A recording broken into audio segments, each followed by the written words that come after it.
Tu nous rejoins, Sébastien? Attention, des fois ça peut être un peu puissant, hein, si tu veux faire attention.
Aujourd'hui, il y a 600 barriques là, qui ne sont pas utilisées, mais il y a 600 barriques dans ce chai.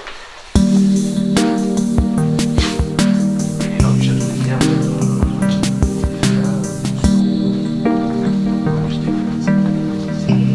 ah ouais.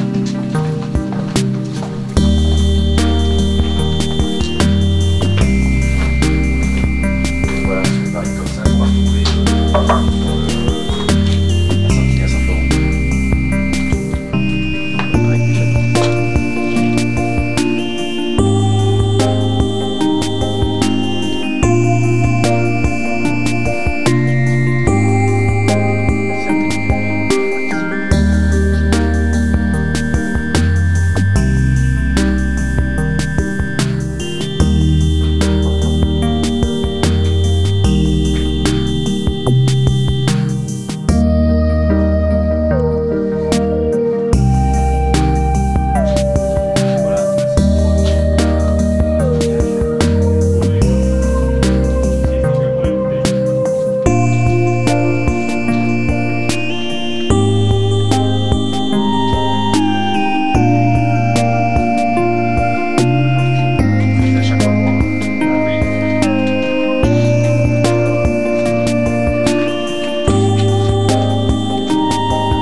Vous voyez là, à travers la clairière qui est derrière, ici, là, à chaque fois, là, où on se retrouve derrière des pièces, il y avait une porte, là.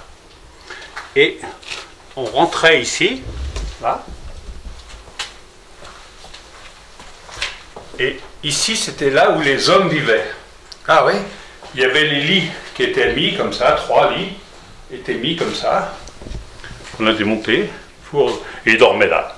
Voilà. C'était le Moyen-Âge, hein. Parce qu'il faut penser que juste avant la Révolution française, il y avait 700 personnes qui travaillaient pour le château. Hein. 700? 700. Ben, c'était tout à la main. Hein. Ouais. C'était et tous les coteaux étaient. Les gens vivaient. Aussitôt qu'il y avait quelqu'un qui se mariait, un gars et une fille qui se mariaient, ils creusaient un trou. Ouais. Du moment qu'il y avait de l'eau, c'était bon, hein. Voilà. Donc c'était comme ça, le Moyen-Âge. Ah. Les hivers étaient beaucoup plus froids. Et donc, les vieux gardaient toutes ces pierres rouges qui étaient là, ils les gardaient et au printemps et tout, ils les mettaient au pied des vignes. Donc le peu de soleil qui tapait dessus chauffait la pierre et la nuit rendait sa chaleur. Voilà, c'est le... Mais c'est pareil, maintenant c'est fini ça bien sûr, mais quoique. Hein, et ça, pour ça, parce que j'avais été étonné de voir tous ces pieds de vigne là avec ces pierres rouges, et c'est un vieux vigneron qui m'a expliqué, voilà.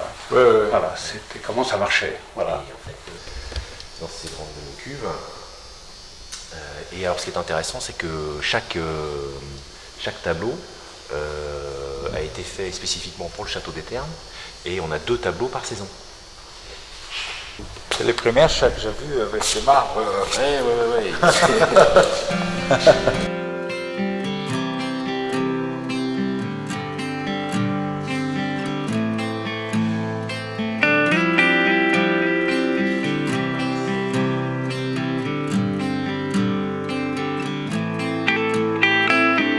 Le chai, je l'ai copié sur les chais portugais. Je l'ai vu beaucoup à Porto, j'en ai vu à l'île de Madère. Et donc, ce qui m'a impressionné, c'était tous les chais sont carrelés. Donc, j'ai fait un chai, il est tout neuf, hein, le chai, il est depuis 99. On a carrelé le chai, et là-bas, où j'ai vu, surtout à Madère, au-dessus, je vais peut-être mal le dire en portugais, mais les azuleiros, vous savez, les... Azulejos. Oui, c'était magnifique. Alors, j'ai demandé le prix, mais c'était un peu cher. Donc, on a fait des tableaux pour être dans le style de là-bas. Voilà. Ouais, super. Donc, on a fait, comme il est octogonal, on a fait 8 tableaux, 2 par saison. Donc, là, on commence par le début du printemps. Voilà. Alors, vous avez toujours la rivière, c'est la Loire, plus ou moins stylisée, et toujours le château. Ensuite, vous avez le printemps.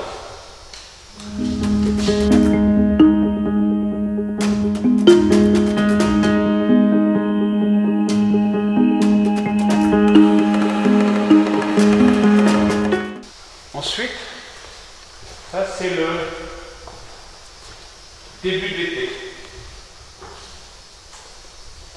C'est le début de l'été, vous voyez, les raisins sont verts. Voilà. Ensuite, là, c'est la fin de l'été. Les raisins sont rouges. Voilà, ils sont mûrs. Oui.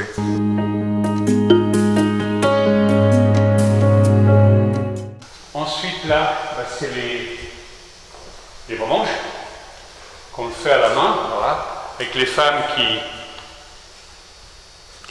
qui foulent le raisin. Okay. Voilà. Là, ici, c'est le seul dieu en qui je crois, Bacchus. Bacchus, oui. En plus, il est bien entouré, tout va bien.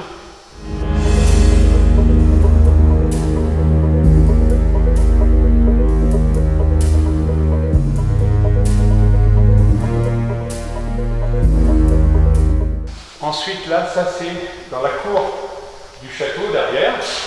C'est le général hiver qui arrive. C'est l'hiver, le général hiver arrive.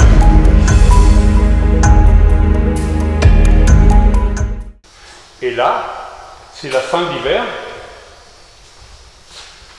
La rivière, la Loire dégèle. C'est la baisse de l'abbaye de Fontevraud. Et c'est le maître vigneron. Quand il commence à tailler les vignes, il prend le premier sarment, le premier fagot, et il l'emmène à la baisse et tout. Et c'est un jour de congé. Et voilà. L'artiste, il est local, il est d'origine hongroise. Il est fou, mais bon, c'est un artiste. Oui, oui. Et il vit à Camp de Saint-Martin. Et comment il s'appelle? Géza. Géza.